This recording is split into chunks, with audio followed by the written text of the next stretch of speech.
فرقم 9 تعي بقانون فرض كفاية أنك من تسعى وترتقي هذا الجبل حتى تعي أنك من ارتقيت هذه الثمانية المكونة من 8 أنعام. عرفنا رقم 9 اللي بيرتقي 8 إلى أن يعي كما ذكرنا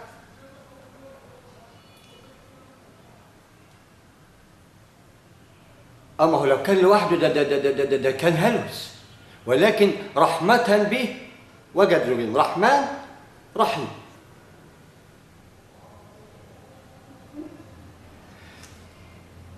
ذلك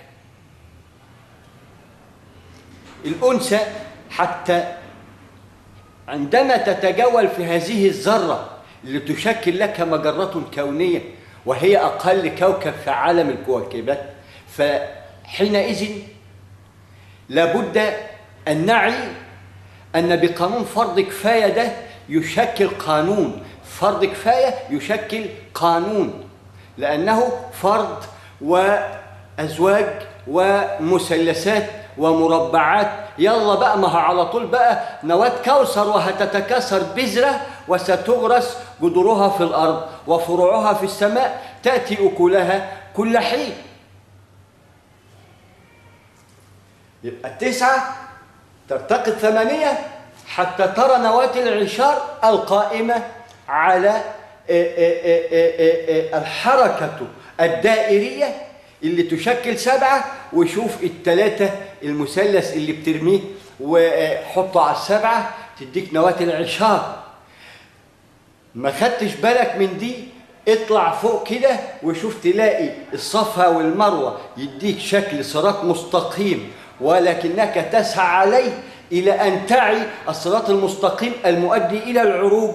عندما تكتمل رقم 9 وتسعى وترتقي هذا الجبل في 9 وتنزل في 10 حتى تكمل نواة العشار، إن لم تعي فتذكر المثلث اللي بتحمله في قلبك إلى أن تذهب إلى البيت وتحلل أو ما أنت فاهم ال3 الصيام إيه مقابلهم نحر إيه، يعني ده شيء معروف، ولكن بنتكلم على اللي مش معروف القائم على وما هي إلا أسماء سميناها إحنا دون أن نتدبر في معناها، وعندما نتدبر في معناها لا نعمل بما تمليها علينا هذه الأسماء. يبقى ده أول شيء مخالف لما يسمى بالكتاب.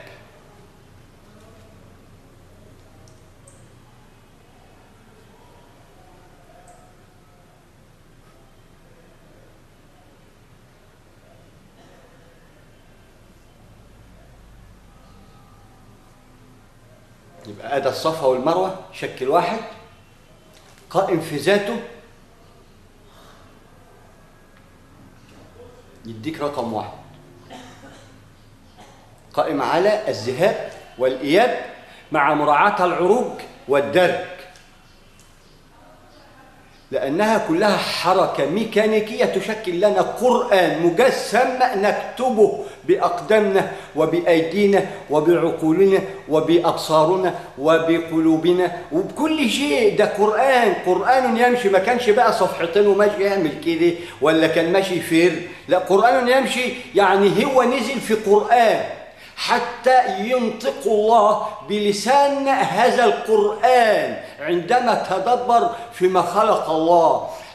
حينئذ أعطانا العلم اللي شكل لنا قرآن، طوى لنا هذا القرآن القائم على الأحياء الكونية، لأن كتابته لا تكن صماء كما كتابتنا إحنا، ولكن كتابه حركي بما يسمى الأحياء الكونية، بتبدأ من الذرة مرورا بديناصور الأرض البني آدم اللي به شر إلى أن تصل عليون. ما هو مثلث الدركات المؤدي إلى الدرجات، ولكن لابد أن نعي الكيفية. القائمة على الذات، ذات الظل، لأن كده تدينا الألف، علشان الكتابة كده هتبقى عين تديك العين، يبقى إحنا في أهل الشمال. تعرف إن هو جزاؤه مثلث، الميمنة تعي لا لا لا. فهنا بنجد أن نواة العشار عندما يكتمل رقم 10 ده ما يسمى بتكامل المنظومة الرقمية، يشكل في ذاته هذا القانون المنظومة الرقمية، قانون تكامل نواة المنظومة الرقمية، يعني شكل لنا قانون المنظومة الرقمية. هذه 10 أرقام. بعد ذلك يسمى ما يسمى بالفلك، يبقى ده ما يسمى بفلك، وما ذكرناه بقانون المتشابهات ده قانون بيشكل لنا فلك. هذا الفلك داخل الألف، الواحد هو الله.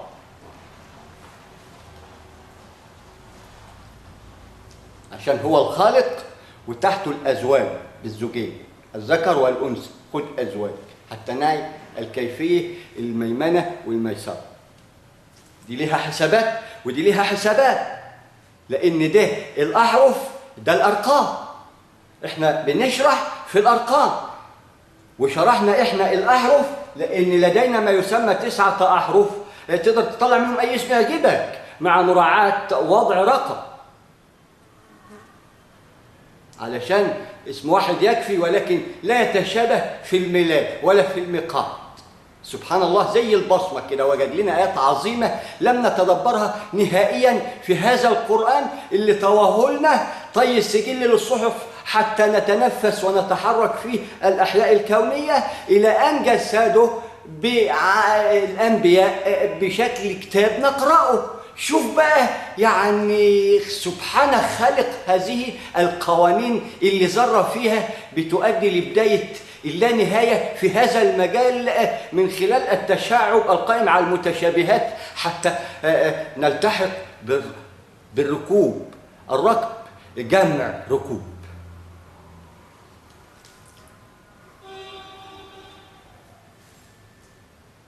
فبنشرح في قانون الأحرف بالميسرة، في قانون الأرقام بالميمنة، لأن ده تكامل نواة المنظومة الرقمية المسماة بنواة العشار اللي رأيناها في الحج ولا نعي عنها شيء. عندما نعي المشاعر والمناسك لابد أن عندما يكون عندك علم يقشعر لها بدنك بناء عن الحدث، لأن شكل لك هنا رؤية زوجين. رقم 1 القرآن المصدق، ثاني شيء المناسك اللي تشكل لنا السنن حتى نعي ونتدبر في اللي بنعمله ان ده واحد، ومدينا القرص الداير ده يدينا الذره اللي هي الصفر، يبقى ده 10، يبقى ده رقم 10، يبقى ده ما يسمى تكامل نواة المنظومه الرقميه الحركيه المسماه بنواة العشار.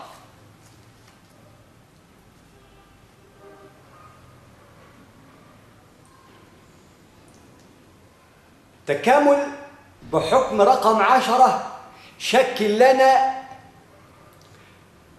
مثلث كوني في ذاته قائم عليه المنظومة الرقمية كافة، لأن بعد ذلك ستكرر من رقم 1 تاني، يبقى ده بما يسمى فلك. انت كده كل اللي عزفته ده يعد في 1، من 1 ل 10 يعد 1. انت بقى وصلت لل9 و9 من 10 وما عرفتش فك لغز ال10 المؤدية لاختراق. عبيله واديله، ما يجي يكون غلينا يبقى انا الطاقه الثابته اديله رياح زائد ثبات الطاقه الكتله يساوي حركه دائمه ميكنه، يبقى انا وفرت عليه بترول واستخدمته فيما هو اسمى واعظم. ما افضلش مصر اديك ب5000 جنيه على قلب 3 ساعات يوصل اللتر للدرجات، لا ده حرام.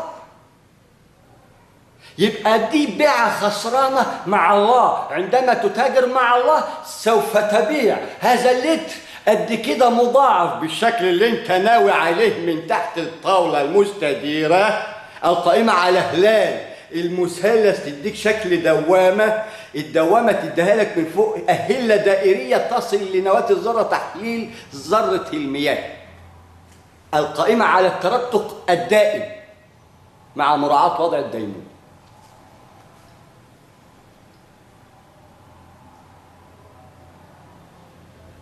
يبقى ده من 1 ل10 شكل لنا 1. احنا ما عرفناش ان 10 دي تشكل لنا تكامل نواة المنظومة الرقمية، ودرسنا قانون القائم على العلم ونواة العشار، ودرسنا قانونها القائم على العبادات، والعبادات لكل البشر وليس بالمسلمين أو اليهود أو المسيحية، لكل البشر والزواحف. يا أخي والله المثلث بر مائي بر جوي اضرب ملاح للكل. تسأل الدودة إذا أنطقها الله تموت وترد عليك بالقرآن، لأنها في القرآن وهي من القرآن وتعي أنها مقياس، وفي منه اللي ما وصل قدرها ولا حجمها، لأن الإنسان يصل حجمه بالعلم اللي بيقتنيه، وبناء عليه يرتقي جنات بقدر ما اقتنى من ذرات. هنا تسمى حسنات يا حبيبي. يبقى ندرس نواة المنظومة العلمية القائمة على قانون الأرقام المسمى بتكامل نواة المنظومة الرقمية. ده بيشكل لنا رقم 1 في ذاته. عندما تكمل نواة 10 كاملة يبقى ده 1 انتصب، يشكل لنا ظل. هذا ما يسمى بكواكب أي كويكبات. 10 بداخله تكامل نواة المنظومية الرقمية 10 زائد انت 9، لأن لم ترى 10 حسنات. ابن التسعة بقانون 9 ب7 مليار 9 من 9 واحدة تعمكم. حينئذ تتدبر في آية أهل الكهف ترى 300 وازدادوا 9. كان ممكن تبقى 109 اختص فصيلة، ولكن 300 كل 100 تضرب 10 في 10 ب100، يبقى دي مسلم. 10 في 10 ب100 ادي مسيحية، 10 في 10 ب100 ادي يهودية. يبقى ده مثلث الديانات 300. من هذا المثلث سينجب بما يسمى 9، والتسع من بطن هذا العدد حتى تعي أنه مولود. عايز إيه توضيح أكثر من هذا الرقم؟ 300 وازدادوا 9، كل 100 فيها 10 عشرات كاملة، لأن القانون اللي بيحدده ربنا يشكل مقياس ما يقلش ولا يزيد إلا لما تلعب فيه. لعبت فيه يبقى حركت الزوجين، إيه هما؟ فوق والتحت، قرآن وسنة. تتسنن إلى أن تعي إنك بحبك فأحياك، مش عشان يميتك، عشان يحييك.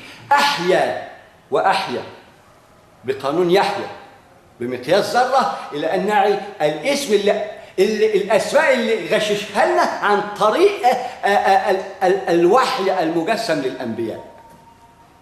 فلا وحي بعد القرآن اللي جمع رب العرش العظيم ثم المرسلين والأنبياء المنبئين.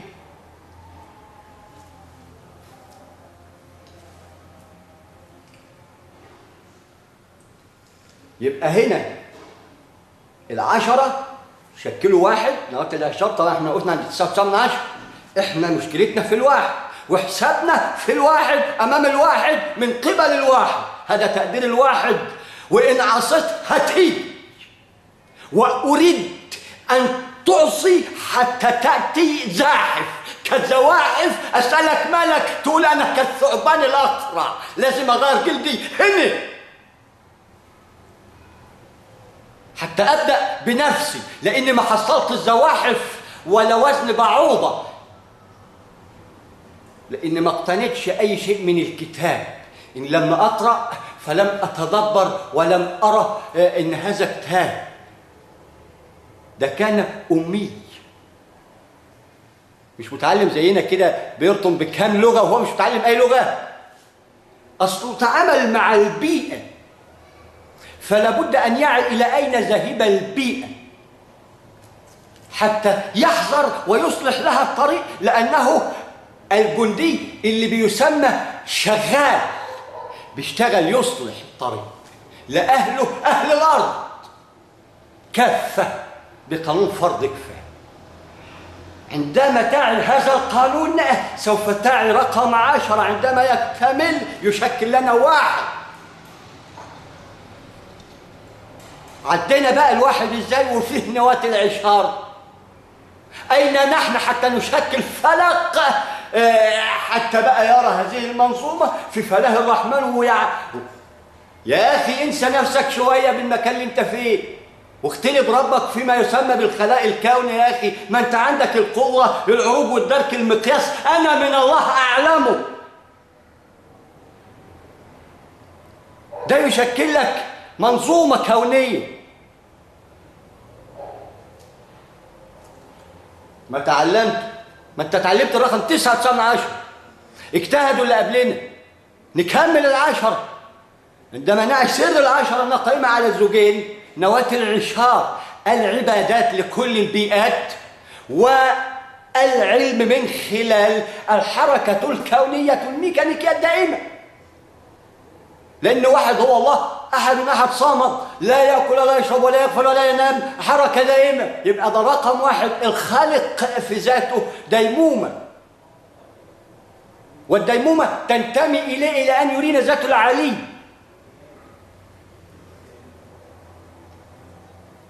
وبناء على هذا الذات يشكل لنا الوحدانية. من بعده تبدأ أزواج تضرب بالجوز. دي نواة العشار بقانون رقم 1 هو الله. 2 أول الأزواج بقى ابدأ إذا ما شفتش بقى إن في 7 مثانة قبلك وشغال على 7 أيام، لما تيجي تتهجى من 1 ل7 ويديك 3 طوبات البعيد تزولهم في عين هلال رمضان، وبعدين ما تعرفش إن كده نواة العشار وأنت أساسا هو هلال رمضان وأنت عويس وأنت زبيدة ثروت. ما هي منك وأنت منها، كله فرض واحد. احنا وصلنا لكده ازاي؟ ده احنا امام الله وعيتنا سودة، دنيا بمقياس ذره نراها في الافق المبين ونراها بعين اليقين بقانون لا ترونها عين اليقين. شفناها تحللت الى النووي. تقوى الله في العلم.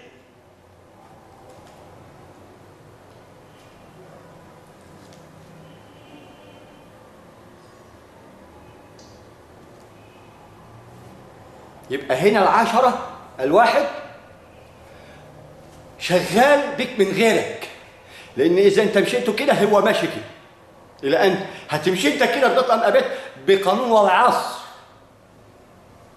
تدبر في صلاة العصر ومعنى الاسم، والمغرب الغروب ومعنى الاسم، والمشرق ومعنى الاسم، والضحى ومعنى الاسم، والقيلولة اللي بتقيلها ومعناها، لأنها فطريات نزلنا بيها بنسأل فيها وما لقناش اللي يورينا طريقها. وقف عند 9 و9 من 10 لأنه ضال مش قادر ينتصب، واخد على إنه يبقى محمي،